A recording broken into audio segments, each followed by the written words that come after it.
Hi everybody, आज फिर से एक नए वीडियो संख्या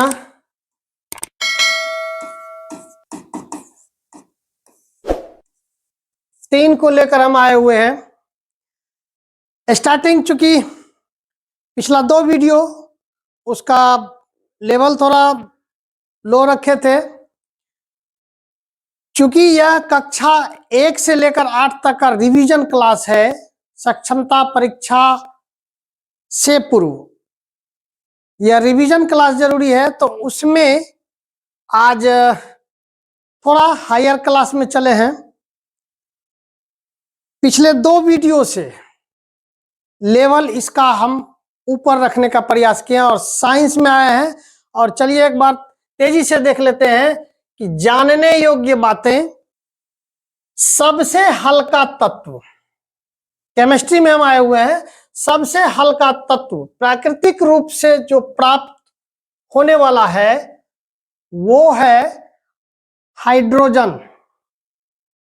प्राकृतिक रूप से जो प्राप्त होता है वो हाइड्रोजन है। दूसरा है सबसे जटिल तत्व, प्राकृतिक रूप से जो प्राप्त होने वाला है वो है यूरेनियम। सबसे जटिल तत्व यूरेनियम के बारे में हम लोग जानते हैं कि बिजली उत्पादन में और सब भी इस्तेमाल होते हैं। इस पर आगे चलेंगे, चर्चा करेंगे। सबसे हल्का तत्व गैस में ये हाइड्रोजन है।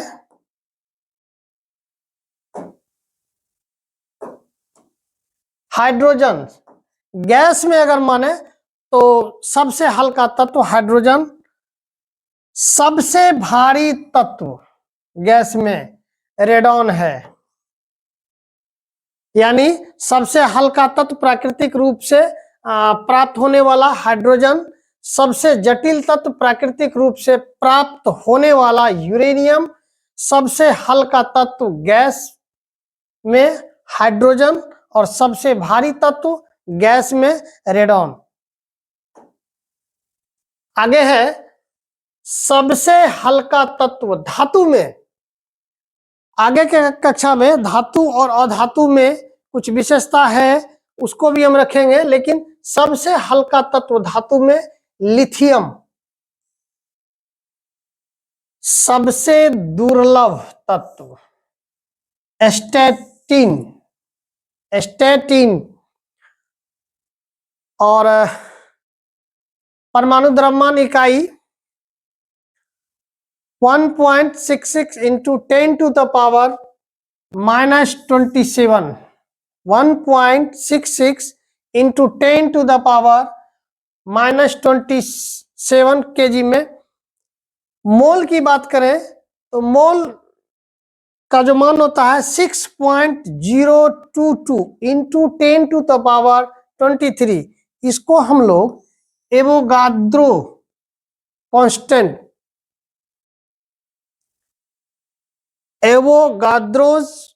कांस्टेंट का अगर नंबर बात करें तो वह भी 6.022 into 10 to the power 23 होता है। ये चूंकि हम तेजी से इसको हम देख लें।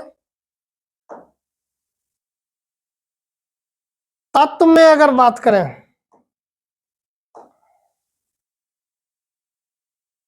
तत्व में कुछ विशेष है कि यह है कि जैसे कि हम लोग हाइड्रोजन में संकेत अगर देते हैं तो वो H, हाइड्रोजन का शुरुआत ये H है और H से संकेत हम लोग देख रहे हैं कि ये तय किया गया है। वहीं पे हीलियम में आप देखें कि H इसका जो है समानता है H, इसलिए इसका E लिया गया है और He। उसी तरह लिथियम में Li और कार्बन में C। अब ये चूंकि सामान्य बातें हैं, सभी कोई जानते हैं, लेकिन जो हम बताना चाह रहे हैं ये कि कुछ ऐसे तत्व हैं जिनका जो हम नाम जानते हैं उसके हिसाब से संकेत नहीं है। अब सवाल है कि यह संकेत किसके हिसाब से है, तो वो लैटिन नाम से है। और ऐसे कुल 11 तत्व हैं। तो ऐसे कुल 11 तत्व हैं। 11 तत्व को इसको तेजी से हम देख लेते हैं कि सोना, गोल्ड, अब इसको ऑरम बोला जाता है, लैटिन नाम ऑरम, ऑरम बोला जाता है। तो इसी का AU यहां से लिया गया है। जबकि यहां पे हम देख रहे हैं कि हाइड्रोजन, जो हम लोग के भाषा में जो बोला जा रहा है, ये हाइड्रोजन H, लेकिन यहां पे देखें कि लैटिन नाम रखा गया है और लैटिन नाम से इसको ऑरम AU। उसी तरह है सोडियम, सोडियम, लेकिन यहां लैटिन नाम नेट्रियम Na। चांदी, सिल्वर है, लेकिन अर्जेंटम, अर्जेंटम Ag। तांबा, अंग्रेजी कॉपर हुआ, क्यूप्रस, लैटिन नाम क्यूप्रस, Cu रखा गया। इसी तरह लोहा, आयरन, जबकि हम लोग Fe संकेत जानते हैं। तो फेरम, ये फेरम लैटिन नाम से रखा गया है। वहीं पे ये 5 हो गया। छठा पोटेशियम, पोटेशियम, कैलियम लैटिन नाम रखा गया है K से। 3 एस्टेनम, एस्टेनम Sn। वहीं पे 8वां है मरकरी, मरकरी, जबकि इसे लैटिन नाम कहा गया है hydrargyrum, hydrargyrum Hg। Lead, lead plumbum, plumbum Pb कहा गया है, संकेत उसका Pb है। जबकि टंगस्टन वोल्फ्राम, तो वोल्फ्राम W से रखा गया है, संकेत उसका W है। और 11वां है एंटीमनी स्टेबियम, स्टेबियम Sb। तो ये कुल 11 ऐसे हैं। अक्सर जब हम लोग याद जब करवाया जाता है तो उसमें जो इंग्लिश नाम दिया गया है उसी से उसका संकेत बच्चा याद करने में ज्यादा टेंशन नहीं होता है, लेकिन इस मामले में फंस जाते हैं। तो यहाँ पे लैटिन नाम इस्तेमाल किया गया। तो ऐसे कुल 11 हैं तत्व में। आगे चलें। क्वेश्चन कुछ पुनः जीव विज्ञान से, बायोलॉजी से हम देख लें। आनुवंशिकी के जनक मेंडल,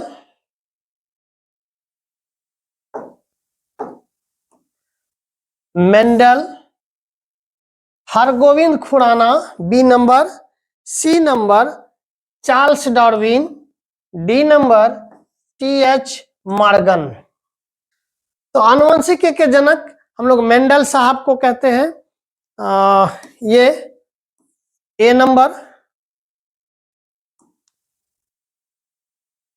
वातावरण एवं जीवों के संबंध के अध्ययन को कहते हैं। और वातावरण एवं जीवों के आपसी संबंध को हम लोग जो कहते हैं वो A नंबर परिस्थितिकी, B नंबर जीवाश्मिकी, C नंबर कोशिकी, D नंबर आनुवंशिकी। आंसर आपका होगा A नंबर पारिस्थितिकी। B नंबर में थोड़ा सा इसको जान लें कि जीवाश्मिकी जो है उसमें जीवाश्म यानी कि फॉसिल्स की चर्चा होती है। कोशिकी, कोशिका का आनुवंशिकी जेनेटिक्स का तो यहाँ पे वातावरण एवं जीवों के संबंध के अध्ययन को इसके बारे में पूछा गया, तो ये पारिस्थितिकी कहते हैं। अगला चलें, विटामिन शब्द किसने दिया? विटामिन शब्द किसने दिया? A number Mendel, B number Louis Pasteur, C number Funk, D number Sinclair. तो आंसर आपका होगा सी नंबर। फंक साहब ने विटामिन शब्द दिया, मतलब इन्होंने ही खोज किया। और अगला क्वेश्चन, चौथा, निम्न में से किससे खसरा रोग फैलता है? खसरा रोग, ए नंबर जीवाणु, B number bacteria, C number virus, D number protozoa. तो आंसर होगा आपका सी नंबर वायरस। वायरस, ये खसरा का जो टीका है इसमें खसरा, मम्स और रूबेला, ये तीनों बीमारी का मिक्स एमएमआर टीका का जो नाम दिया गया एमएमआर, और इसमें तीनों का ये रहता है। तो खसरा रोग जो फैलता है वो उसका वायरस जिम्मेदार है। वायरस के बारे में एक चर्चा करें।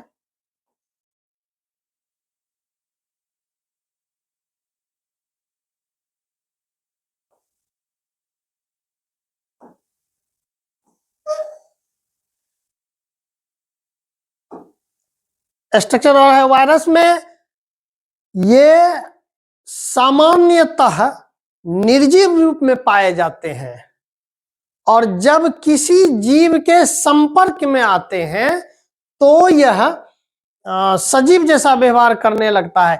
इसीलिए वायरस को लिविंग और नॉन लिविंग के बीच की कड़ी माना गया है, यानी दोनों के बीच का, ना यह लिविंग है यानी ना सजीव है, ना यह निर्जीव है, दोनों के तरह व्यवहार करता है। जैसे कि ना नर ना मादा बीच के जो होते हैं, तो उसी तरह इसे, तो सामान्यतः यह नॉन लिविंग की तरह व्यवहार करते हैं, और जब किसी लिविंग के संपर्क में आ जाता है तो यह लिविंग की तरह व्यवहार करते हैं, और ये नग्न आंखों से दिखते नहीं है। कई बीमारियों के वाहक होते हैं। अंतिम जो है सबसे जो खतरनाक हो गया था कोरोना के लिए भी यह इसका जो लेटेस्ट वर्जन था वो बदनाम था। अगला चले, इंसुलिन का खोज किसने किया? इंसुलिन,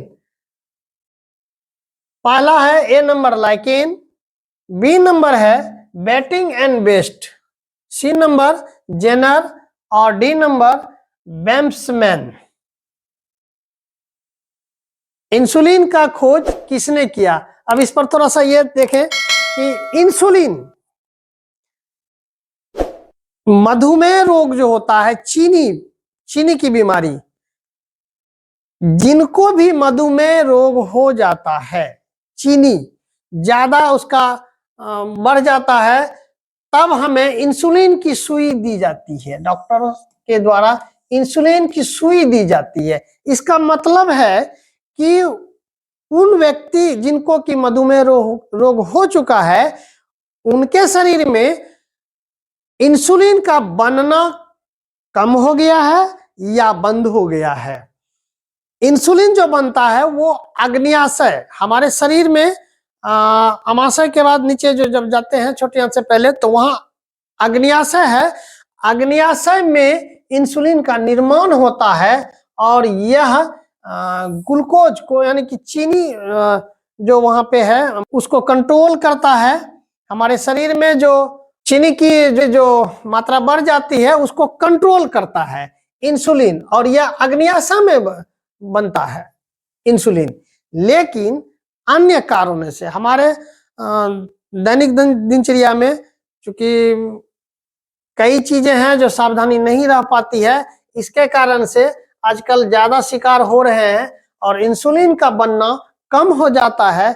इसीलिए मधुमेह की रोगी ज्यादा हो जाते हैं, यानी चीनी की बीमारी की ज्यादा हो जाती है, तो वहां पे इंसुलिन दिया जाता है। और इंसुलिन सुई देखे होंगे कि भोजन करते वक्त वहां पे स्किन में लगाया जाता है उसी समय। तो इनका खोज बैटिंग एंड बेस्ट ने इंसुलिन बनाया था। तो ये 5 सवाल।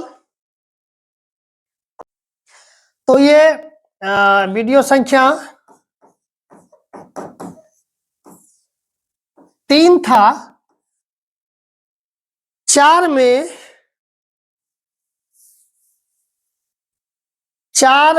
वीडियो संख्या 4 में हम वर्ग अष्टम से दहन चैप्टर, 4 चैप्टर है। वीडियो संख्या 4 में वर्ग अष्टम से विज्ञान, और उसके बाद वर्ग अष्टम से ही एसएसटी से थोड़ा सा टच करने का प्रयास करेंगे, और उसके बाद तब मैथ।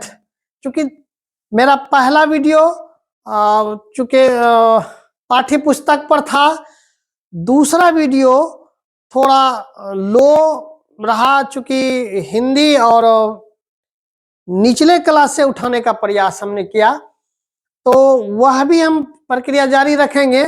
लेकिन अब तक सक्षमता परीक्षा का लेवल हम लेकर नहीं आए हैं, वहां पर जब आएंगे तो उसके लेवल पर चर्चा होगी। अभी ये बेसिक चल रहे हैं, और संभवतः 4 से 5 वीडियो जब हम टप जाएंगे तब उस लेवल को बरकरार करेंगे। और इसमें हम प्रयास करेंगे कि 3 या 4 सेक्शन रखने का। पहला सेक्शन में रखेंगे जानने योग्य बातें,